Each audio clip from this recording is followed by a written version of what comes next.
Let's give a listen today to two songs, both by the same artist, coming from different times in his career. Both songs reached number one, and both share the same subject matter. In fact, the second one is a sequel to the first. This rare phenomenon could be achieved by none other than Marty Robbins. The first song is obviously El Paso, which is about a brazen cowboy who falls as fast as he can in love with a dancing girl, then immediately shoots someone who's talking to her, steals a horse, and rides away to the Badlands of New Mexico. As time passes, his love for her just can't be contained. He comes back to try to get to Felina again, and is shot, through the chest. He gets back to her door. She kisses him, and he dies. The song came from the 1959 release from Marty Robbins, which was Gunfighter Ballads and Trail Songs, which Marty Robbins essentially sort of lifted from his grandfather, who was actually served in General Custer's army.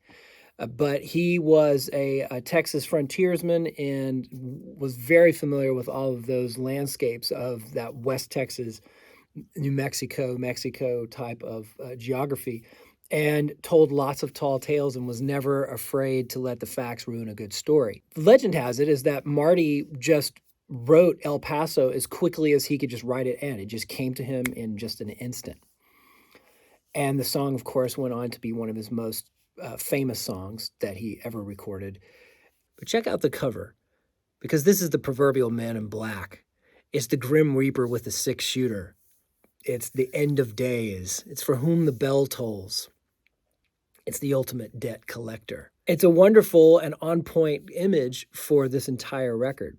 In 1976, however, he released El Paso City, which is a wonderful, transcendental, reincarnated revisitation of El Paso, because the author or the narrator in this is essentially having a karmic connection, almost like a past life experience, where he's having this really cosmic level deja vu of being in El Paso, and he remembers the song. He can't remember who the singer was, but he feels such a deep karmic connection with it that he wonders if he should go back there and if death awaits him in El Paso, as it did with the previous character. It's quite a different thing. I mean, here he looks like just a cool, uber suave, no frills caballero, who's going to be greeting you in the morning with "Que onda, way?"